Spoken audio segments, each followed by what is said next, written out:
I'm Larry Springer, State Representative from the 45th Legislative District. I wanted to give you a little update on what's been going on down at the state capitol. And in a word, it is budget, budget, budget.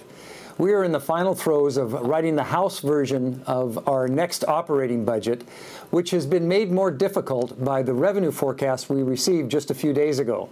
On St. Patrick's Day, our revenue forecasters delivered the latest budget message, which shows our revenues to fall by an additional $780 million. That puts the budget deficit that we have to face next year at about $5.2 billion.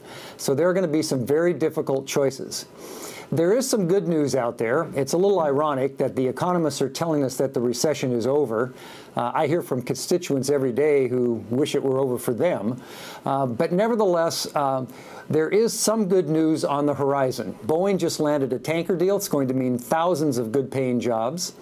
The housing market is beginning to stabilize. That should translate into housing sales in the near future. And even with the devastation in Japan, we know that the Japanese economy, which our state's economy is so closely linked, will in fact recover. It may take a little time, but that's going to get better as well.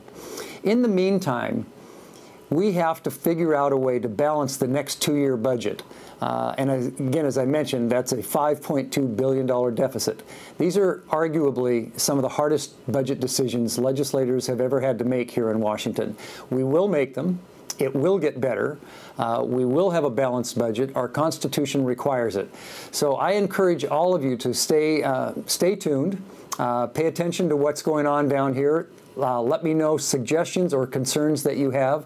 There are hundreds and hundreds of programs out there that are going to feel the budget axe. None of them will be pleasant, but I do want to hear from you to let me know what's really important to you. So help me do my job. I really appreciate it. Thanks for listening, and I look forward to hearing from you.